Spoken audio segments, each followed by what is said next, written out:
যদি জনগণের ভালোবাসায় আল্লাহ তাআলা আমাদেরকে এদেশের সেবার দায়িত্ব দেন, বৈধ সকল সুযোগও আমরা গ্রহণ করব না। আমরা বিদেশে যখন যাই দুটি কথা বলি, যে প্রিয় দেশকে আমরা বিশ্বাস করি যে সবাই আমরা ভালোবাসি। ভালোবাসার দেশটাকে অতীতে লুটপাট করে খেয়ে দিয়ে শেষ করে দেওয়া হয়েছে, কিন্তু একটা কঙ্কাল আমরা পেয়েছি।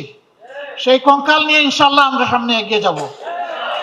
এই কঙ্কালের গায়ে আমরা গোশত লাগাবো এবং আমরা চামড়াও লাগাবো ইনশাল্লাহ। এইটাকে একটা জীবন্ত বাংলাদেশ বানাবো ইনশাল্লাহ। আমরা তখন বলি আমাদের দুটি রেমিটেন্স লাগবে, একটি হচ্ছে আমাদের আর্থিক রেমিটেন্স, আর একটা হচ্ছে ইন্টেলেকচুয়াল রেমিটেন্স। এটাও বলি আর্থিক রেমিটেন্স চাইলেও পাঠাবেন, না চাইলেও পাঠাবেন। দ্বিতীয়টা নেওয়ার জন্য আজকে এসেছি। দুই হাত সামনে বাড়িয়ে বুকে জড়িয়ে আপনাদেরকে নিতে চাই, আপনারা চলে আসেন দেশে। আশান্বিত হই যখন তাদের পক্ষ থেকে একদম ক্লিয়ার কমিটমেন্ট দিয়ে বলা হয় আপনারা যখনই অনুভব করবেন আমরা তখনই ডানা মেলে চলে যাব ওখানে। ধন্যবাদ আপনাদেরকে। সম্মানিত সুধীমণ্ডলী, দিবসব্যাপী এই আয়োজন বাংলাদেশ জামাতে ইসলামী আগামীর বাংলাদেশটাকে কিভাবে দেখতে চায়, গড়তে চায়, তার একটা আংশিক রিফ্লেকশন ছিল। আমি ক্ষমা চেয়ে নিচ্ছি, দাওয়াত দিয়ে আমার গল্পটা হয়ে গেছে টুনাটুনির গল্প। আপনারা সারাদিন ভরে এখানে ছিলেন, মাঝখানে বেশ ভালো সময়ের জন্য আমি উদাও হয়ে গিয়েছিলাম, কিন্তু আমি আমার কোনো ব্যক্তিগত প্রয়োজন যাইনি। আজকে যে কারণে আজকে আমরা এখানে বসতে পেরেছি, কথা বলতে পারছি, যাদের কাছে ঋণী তাদের স্মৃতিটা স্মরণ করার জন্য গিয়েছিলাম। সাবেক গণভবন, যেটাকে বাংলাদেশের ধ্বংসের কেন্দ্রস্থলে পরিণত করা হয়েছিল, সেই গণভবনকে জুলাই আন্দোলনের স্মৃতি ঘর হিসাবে গড়ে তোলা হয়েছে, মিউজিয়াম হিসাবে।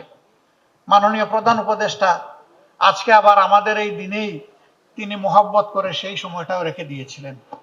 আমি তার কাছ থেকে এসকেপ করতে চেয়েছিলাম, তিনি কোনোভাবেই আমাকে স্পেয়ার করতে রাজি হননি, যার কারণে আমি বাধ্য হয়ে সেখানে চলে গিয়েছিলাম এবং ডেকোরাম ভায়োলেট করে, আদবের খেলাফ করে ওনাকে ভিতরে রেখে আমি বাইর হয়ে চলে এসেছি।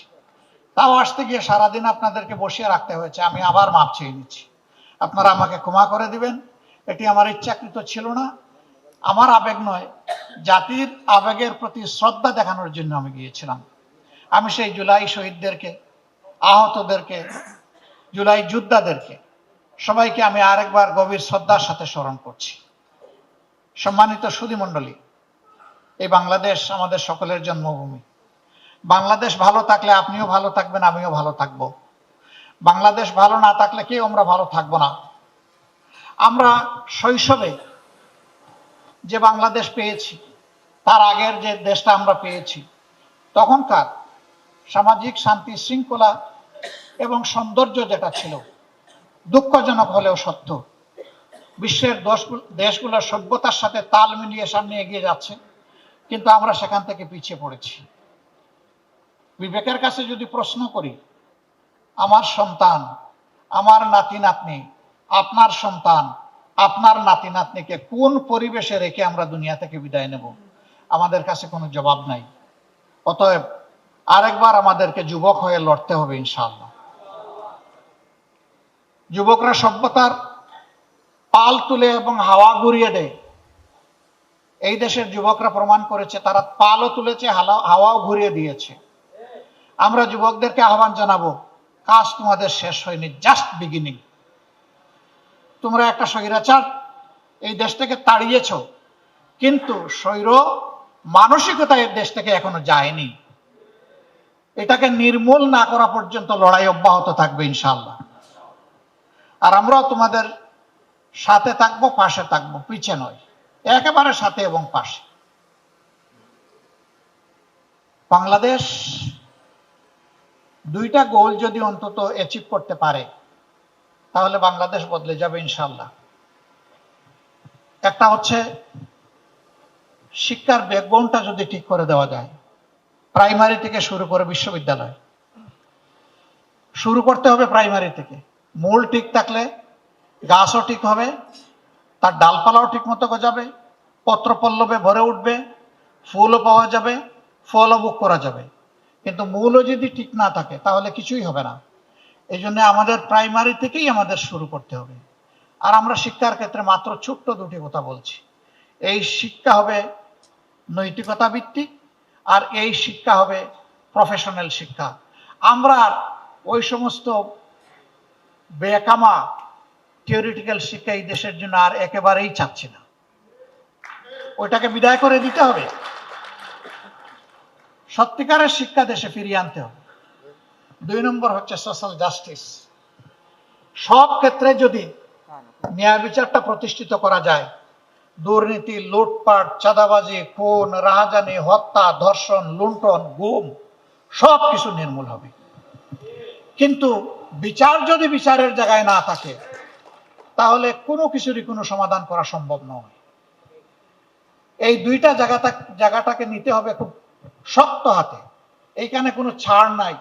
সে বিচারের তলোয়ারে যদি আমারও কল্লা উড়ে উড়ে যাবে, কোনো অসুবিধা নেই, কিন্তু ন্যায় বিচার কায়েম হোক। ন্যায় বিচার কায়েম হতে হবে। এই বিচার কোনো ব্যক্তির পদ পদবি, তার প্রভাব প্রতিপত্তি দেখে এই বিচার আর পরিচালিত হওয়া উচিত নয়। এর কবর রচনা হয়ে সত্যিকার অর্থে justice for all and equal, সবার জন্য বিচার, সুবিচার এবং সকলের জন্য সমান বিচার, এটাই নিশ্চিত করতে হবে। এখানে কোনো ইম্পিউনিটি বলে কোনো কথা নাই, ইমিউনিটি বলেও কোনো কথা নাই। এখানে জাস্টিসকে জাস্টিসের জায়গায় নিয়ে যেতে হবে। আমরা বিশ্বাস করি রাষ্ট্রের এই দুইটা বিষয়ে যদি আমরা গুরুত্ব দিয়ে এখান থেকে শুরু করতে পারি, বাকি সকল বিষয় আমাদের অর্জন করা সম্ভব ইনশাআল্লাহ। এই যাত্রাপথে বাংলাদেশ জামাতে ইসলামী আপনাদের দোয়া ভালোবাসা পেয়েছে, সমর্থন পেয়েছে, এবং বিশেষ করে 36 জুলাইয়ের পর একটা মজলুম সংগঠনকে যেভাবে আপনারা কুলে তুলে নিয়েছেন, বুকে তুলে নিয়েছেন, হাত বাড়িয়ে দিয়েছেন, আমরা সিম্পলি আপনাদের কাছে চিরজীবনের জন্য ঋণী। প্রিয় দেশবাসী, আমাদের এমন একটা সময় ছিল আমরা আমাদের কোনো ঠিকানা খুঁজে পেতাম না।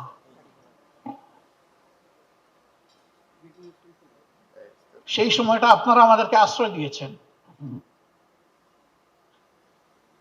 আমাকে একবার রিমান্ডে জিজ্ঞেস করা হলো যে আপনার সর্বশেষ অ্যাড্রেসটা কি একটু বলবেন।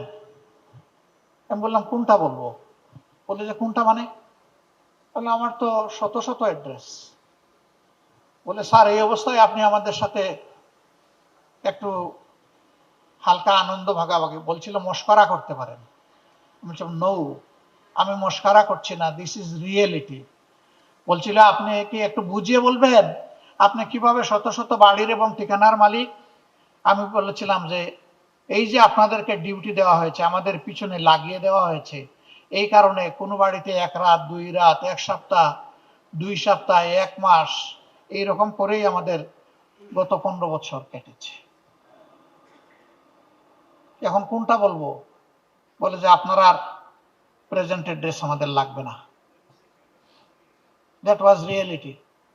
আমাদেরকে আশ্রয় দেওয়ার মানে ছিল নিশ্চিতভাবে জীবন, ইজ্জত এবং সম্পদের ঝুঁকি নেওয়া। আমাদেরকে ধরতে গিয়ে আশ্রয়দাতাকে ধরেছে, আমাদেরকে ছেড়ে দিয়েছে, কিন্তু জাল মিটিয়েছে আশ্রয়দাতার উপর। তুমি কেন এদেরকে আশ্রয় দিলে? That was the reality of Bangladesh. এই সময় আমাদেরকে যারা আশ্রয় দিয়েছেন, আমাদের দিকে হাত বাড়িয়ে দিয়েছেন, সান্ত্বনা দিয়েছেন, সাহস জুগিয়েছেন, দোয়া করেছেন, আল্লাহ সাক্ষী, আপনাদের ঋণ পরিশোধ করার কোনো শক্তি আমাদের নাই। আমরা চিরজীবনের জন্য আপনাদের কাছে কৃতজ্ঞ।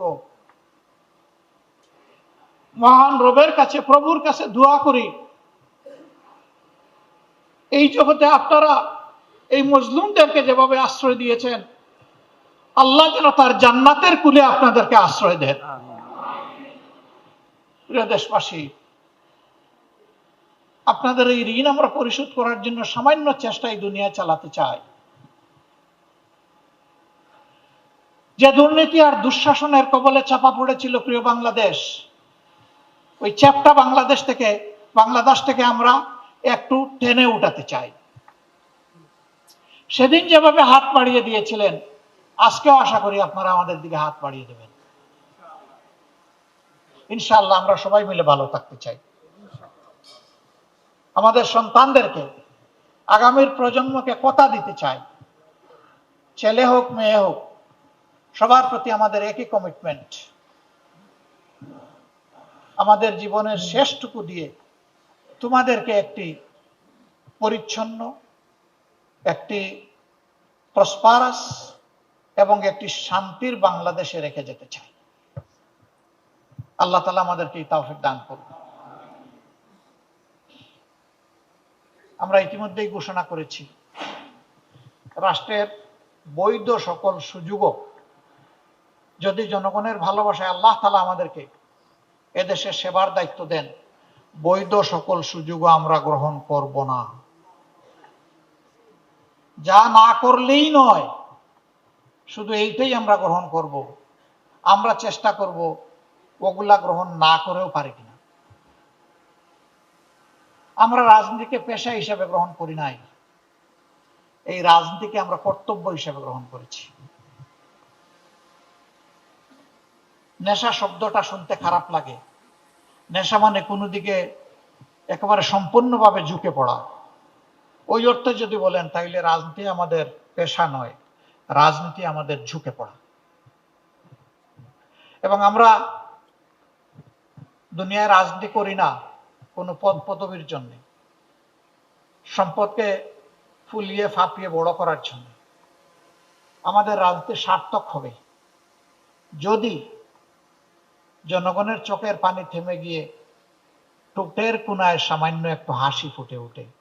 এটি হবে আমাদের রাজনীতি। আপনারা দোয়া করবেন। আবারও আপনাদের প্রতি কৃতজ্ঞতা জানিয়ে চলো একসাথে গড়ি বাংলাদেশ, এই স্লোগানের সাথে সবাইকে, সারা দেশবাসীকে একাত্ম হওয়ার আহ্বান জানিয়ে আজকের মতো আমরা আমাদের এই আয়োজনের এখানেই সমাপ্তি ঘোষণা করছি।